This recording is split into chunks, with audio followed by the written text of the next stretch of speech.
खंडवा जिला अस्पताल की सबसे बड़ी लापरवाही सामने आई है, जहां पर जिला अस्पताल और मेडिकल कॉलेज की लापरवाही की वजह से अब मरीजों की जान से खिलवाड़ किया जा रहा है।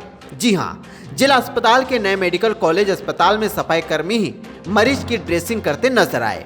वीडियो में ड्रेसिंग टाके लगाते नजर आए। बता दें कि ये दोनों अस्पताल के सफाई कर्मी है, जहां एक तरफ करोड़ों रुपए की लागत से मेडिकल कॉलेज बना है, जिला अस्पताल बना है, उसी अस्पताल में मरीजों को इस तरह की स्थिति में छोड़ना बेहद दुर्भाग्यपूर्ण है। फिलहाल देखना होगा कि इस मामले में प्रशासन क्या कार्रवाई करता है या फिर ऐसे ही मरीजों की जान से खिलवाड़ करते रहेंगे।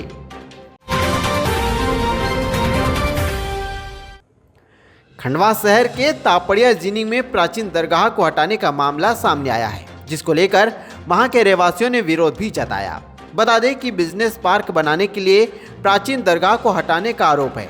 साथ ही वहां के निवासियों ने कहा कि दरगाह लगभग 800 साल पुरानी है, जिस पर हजारों अनुयायी अपनी मन्नत और मुराद मानते हैं। उनकी आस्था का केंद्र है, लेकिन कुछ माह से वहां पर निर्माण शुरू किया गया, जिसके चलते मैनेजमेंट ने दरगाह पर मलबा डाल दिया और रास्ता बंद कर दिया। साथ ही उन्होंने कहा कि हम प्रशासन से निवेदन करते हैं कि जल्द से जल्द मलबा हटाया जाए और दरगाह के बंद दरवाजे को खुलवाया जाए। मुहर्रम के दिन दरगाह पर लंगर की अनुमति प्रदान की जाए। यहाँ पर ये दरगाह है, कई सालों से, कई सदियों से दरगाह के अंदर खादी में इन्होंने दरगाह बंद कर दी है, अंदर पब्लिक को जाने से रोक रहे हैं। और अभी मुहर्रम का टाइम चल रहा है और आस्था के लोग दरगाह में जाने के लिए या गेट पे आ रहे हैं और गेट पे से ये मना करके भगा दे रहे हैं कि दरगाह हम बोले बंद कर देंगे और दरगाह को शहीद कर देंगे। तो ये दरगाह को तोड़ना चाह रहा है और इनके प्लाटों के चक्कर में इनकी ज़मीनें काट रहा है। लीज की ज़मीनें, ये लीज पे पूरा तापड़िया गार्डन है। और उसके बाद इन्होंने क्या है कि अभी दरगाह बंद करने का फैसला कर लिया है कि लोगों को जाने नहीं दे रही है। अभी क्या हुआ है? अभी कुछ पब्लिक आई थी, इन्होंने पूछी कि भैया दरगाह जाना है, बाबा से थोड़ी सी कुछ उतारने के लिए जाना था, दरगाह से थोड़ा मिलना है। और उसके बाद क्या है, इन्होंने मना कर दिया उसको कि बोले नहीं नहीं दरगाह बंद है, दरगाह हमने बंद कर दी है। आपका क्या कहना है? आप क्या करना चाहते हो?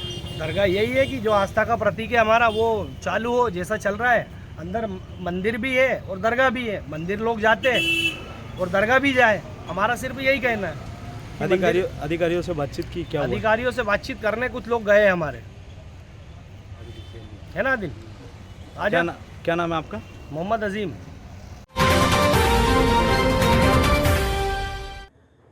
हर इंसान अपने आशियाने को ऐसी जगह बनाना चाहता है जहां पर सुविधाएं हो।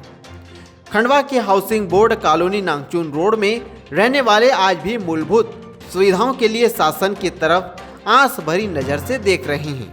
यहां पर सड़क, ड्रेनेज, चेंबर की साफ सफाई, पार्कों की जर्जर हालत सहित प्रकाश व्यवस्था के लिए बार बार आवेदन देना पड़ रहा है। लगभग 20 वर्ष पहले जब मध्य प्रदेश गृह निर्माण मंडल द्वारा इस कॉलोनी का निर्माण कार्य शुरू किया गया था, सड़कें तक नहीं बनाई गई थी। बिना विकास कार्य कराए यहां प्लांट की बिक्री शुरू कर दी थी। मध्य प्रदेश शासन के गृह निर्माण मंडल के द्वारा बनाए गए कॉलोनी थी, तो लोगों को इस ओर ध्यान रुझान था। यहाँ के प्लॉट तेजी से बिक गए। प्लॉट लेने वालों के मन में यह था कि शासकीय कॉलोनी है तो यहाँ पर मूलभूत सुविधाएं तो मिलेगी। हाउसिंग बोर्ड ने निर्माण कार्य करते हुए ड्रेनेज, चेंबर, पानी की टंकी और पार्क के कार्य को प्रारंभ किया था। इसके अलावा इसी दौरान यहाँ पर प्लाट की बिक्री भी शुरू कर दी थी। लोगों ने यहाँ पर प्लाट खरीदना शुरू कर दिया। इस दौरान मध्य प्रदेश गृह निर्माण मंडल द्वारा 4 इंच की अंडरग्राउंड पाइप के द्वारा ड्रेनेज तैयार किया गया था और चेंबर बनाए गए। पानी की सप्लाई के लिए टंकी बनाई गई थी और बोरिंग के माध्यम से पानी की सप्लाई की व्यवस्था की गई थी। जैसे जैसे यहाँ पर बसावट शुरू हुई तो समस्याएं सामने आने लगी। चेंबर लगातार चौक होने लगे, गंदा पानी सड़कों पर दिखाई देने लगा, बदबू और गंदगी का आलम बढ़ता गया, जिसकी वजह से लोग परेशान होने लगे और जिम्मेदारों को समय समय पर सूचित करते रहे। 2014 में जब मध्य प्रदेश गृह निर्माण मंडल द्वारा कॉलोनी को नगर निगम को हस्तांतरित किया गया, उस दौरान पूरे शहर के 5 हाउसिंग बोर्ड कॉलोनी को नगर निगम द्वारा लिया गया था। गृह निर्माण मंडल द्वारा इसके बदले में नगर निगम को 4 करोड़ से अधिक की राशि मूलभूत सुविधाओं और कॉलोनी के विकास के लिए दी गई थी। हाउसिंग बोर्ड के मामले में ये नियम होता है कि एक बार वन टाइम हैंडओवर के पहले जो कमियां होती हैं उसके लिए एक राशि जमा कराई जाती है। वो राशि उपयोग की गई होगी वहाँ पे, क्योंकि जब सुविधाएं बहाल की गई होंगी वहाँ पर तो उतने जितने सिटीजन के रहने की व्यवस्था की गई उससे दोगुने लोग वहाँ रहना शुरू कर दिए। तो इंफ्रास्ट्रक्चर जो भी कॉलोनी का होता है वो इम्प्रूव होने की बात रहती है, वो इम्प्रूव नहीं हुआ, इसलिए प्रॉब्लम जनरेट है। उसका परीक्षण करवा लेंगे और कार्रवाई करेंगे। नाम अफसरी भी है। समस्या है, गंदगी बहुत है, चैम्बर बहते हैं, यहाँ रोड भी नहीं, लाइट भी नहीं है। हम लोग हर चीज़ का टैक्स लगा के आप लोग पैसा लेते हो नहीं लेते हो? कोई फ्री में तो काम करते रहेंगे यहाँ पे, फिर यहाँ कभी कोई झाड़ू लगाने वाला भी नहीं आता है। गंदगी, लाइट भी नहीं जलती कभी यहाँ पे है। ये भी तो होना चाहिए, सफाई भी तो होना चाहिए, लाइट भी तो होना चाहिए। झाड़ बड़ा उसे झाड़ भी कटवा दो तब है, ये भी तो होना चाहिए। कभी हमने यहाँ सफाई देखी नहीं है। अब झाड़ू लगाने तो कोई यहाँ आते ही नहीं है। रोड बनाने का क्या है, रोड क्यों नहीं बना? मेरा नाम वसीम खान है। मैं यहाँ पे 2016 से निवासरत हूँ और ये हाउसिंग बोर्ड कॉलोनी है, एक डाइवर्शन कॉलोनी है, डेवलपमेंट कॉलोनी है, गवर्नमेंट कॉलोनी है, जिसकी फैसिलिटी को देखते हुए हम लोगों ने यहाँ पे प्लॉट लिया, हम लोगों ने अपना मकान बनाया। लेकिन सर उसके बाद देखने के बाद यहाँ ये पता चल रहा है कि यहाँ पे सफाई के नाम को तो बहुत दूर की चीज़, रोड की भी व्यवस्था नहीं है। 8 साल से हम कीचड़ में निकल रहे हैं, बच्चे भी निकल रहे हैं, गिर रहे हैं, पड़ रहे हैं, जो भी हो रहा है सारी चीज़ों को हम लोग फेस करते जा रहे हैं। मस्जिद का रास्ता है, लेकिन हम कब तक के इस चीज़ को बर्दाश्त करेंगे? उसके बाद ये रोड एक ऐसा है कि यहाँ से सारे नमाजी निकलते हैं। यहाँ पीछे एक IPS स्कूल है जहाँ पे सारे छोटे छोटे बच्चे सुबह से निकल रहे हैं। ये रोड सबसे ज़्यादा निकल रहा है। आप देख सकते हो ये रोड, आप ये रोड देखिए, ये रोड पूरा की पूरा कच्चा पड़ा हुआ है। ये यहाँ का बगीचा है, इस बगीचे की जगह है, लेकिन यहाँ पे भी कोई कार्य नहीं है, बगीचे के नाम को कुछ नहीं है। अच्छा, जहाँ पे हम खड़े हैं ये रोड भी कच्चा है, इस तरह से एक कनेक्टिविटी रोड दिया हुआ है, ये भी कच्चा है। चेम्बर ओवरफ्लो होकर बहते रहते हैं, ज़रूरत पड़ती है तो हम खाली कर लेते हैं।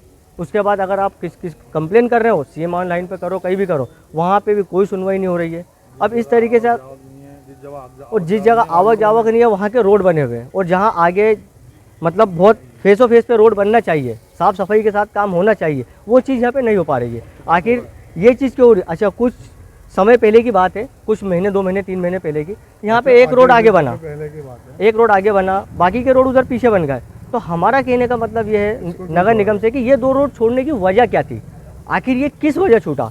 आखिर हम लोगों से क्या गलती हुई है? क्या हम लोग टैक्स पेयर नहीं है?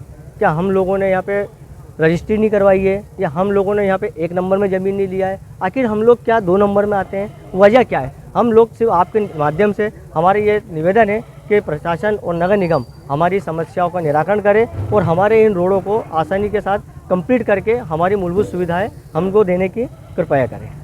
धन्यवाद। अखिल भारतीय विद्यार्थी परिषद के जिला संयोजक हर्ष वर्मा ने बताया कि जिले के अग्रणी महाविद्यालय SN कॉलेज को प्रधानमंत्री कॉलेज ऑफ एक्सीलेंस के अंतर्गत शामिल किया गया। इसके अंतर्गत छात्रों के लिए बस की सुविधा भी उपलब्ध कराई गई। इसके बावजूद भी खंडवा के अशोक नगर स्थित STSC छात्रावास के विद्यार्थियों को इस सुविधा से वंचित रखा गया। इन विद्यार्थियों को भी बस की सुविधा उपलब्ध कराने की मांग को लेकर अखिल भारतीय विद्यार्थी परिषद ने SN कॉलेज के प्राचार्य को ज्ञापन सौंपा। ज्ञापन सौंपने के परिणाम स्वरूप तत्काल मांग को पूरा किया गया। ज्ञापन देने के दौरान अजय बंजारे, विशाल सूर्यवंशी सहित आदि कार्यकर्ता एवं विद्यार्थी उपस्थित रहे। खंडवा शहर में आने वाले मुहर्रम को लेकर पुलिस प्रशासन अलर्ट पर है। पुलिस प्रशासन ने सुरक्षा व्यवस्था को लेकर कमर कस ली है। जहां खंडवा में अब सुरक्षा व्यवस्था संभालने के लिए मुहर्रम पर कॉम्पैक्ट प्लाटून अब जिम्मेदारी संभालेंगे। इन्हें ताजिए पर तैनात किया जाएगा। ASP महेंद्र तरनेकर ने कहा कि आगामी त्योहारों को देखते हुए हम सुरक्षा व्यवस्था को और पुख्ता करना चाहते हैं, जिससे शहर में किसी भी प्रकार की व्यवस्था न बिगड़े। साथ ही ड्रोन से भी नजर रखी जाएगी, जिससे असामाजिक तत्व किसी प्रकार की कोई हरकत ना कर सके।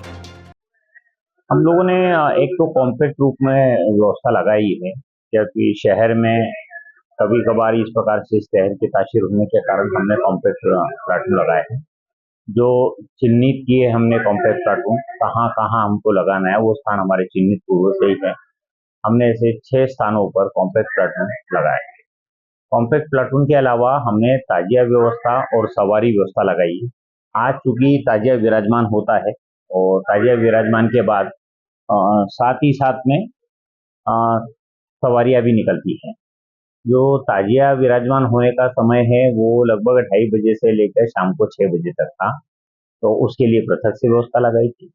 साथ ही साथ जो सवारियों का कार्यक्रम है रात को 10:30 से लेकर लगभग रात को 12 बजे तक चलेगा, उसके लिए पृथक से व्यवस्था लगाई है। इन्हीं के जितने भी ताजिया आयोजक मंडल है, इनके साथ हमारी मीटिंग पूर्व में भी 3-3, 4-4 बार हो चुकी है। इनको आवश्यक निर्देश भी दिए गए हैं, इनको समझाइश भी दी गई है और साथ ही साथ इनके द्वारा वॉलंटियर भी तैयार करने के लिए हमारे द्वारा प्रेरित किया गया है। तो इसमें प्रत्येक ताजिए पर लगभग 20-20 वॉलंटियर तैयार किए गए हैं और सवारी में भी कम से कम 10-10 वॉलंटियर तैयार किए गए और साथ ही साथ अखाड़ा प्रतिबंधित है, डीजे पूर्णतः प्रतिबंधित है। तो सभी लोगों से अनुरोध है कि वो कृपया करके डीजे का इस्तेमाल न करें, अखाड़ों का इस्तेमाल बिल्कुल ना करें, अन्यथा फिर ऐसी स्थिति में पुलिस को जो कार्रवाई करना होती है वो जरूर पुलिस करेगी। फिर भी जहाँ तक हम लोगों की मीटिंगें मोहल्लावार हुई है, सामाजिक लोगों के बीच में बैठकर बात हुई है, तो उससे हमको लग रहा है कि बिल्कुल शांति तरीके से व्यवस्था सुचारू रूप से चलती रहेगी और एक अच्छा मैसेज आएगा मुहर्रम पर्व। तो सवारी का टाइम लगभग सवारी का टाइम रात को 10 बजे से लेकर 12 बजे तक रहेगा, 12 बजे बाद समाप्त हो जाएगी। देश के गृह मंत्री अमित शाह ने वर्चुअल एवं कार्यक्रम स्थल पर महापौर विधायक जिला पंचायत अध्यक्ष ने विधिवत फीता काट कर महाविद्यालय का लोकार्पण किया। खंडवा में अति प्राचीन श्री नीलकंठेश्वर महाविद्यालय कला एवं वाणिज्य भवन का एक इतिहास रहा है।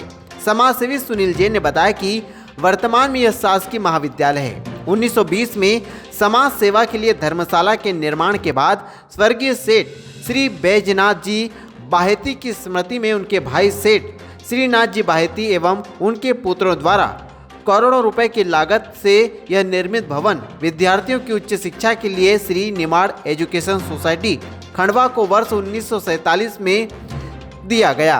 इसके पश्चात बाहेती परिवार द्वारा निर्मित संपूर्ण भवन शासकीय रूप में श्री नीलकंठेश्वर महाविद्यालय के रूप में लगातार अपनी सेवा दे रहा है।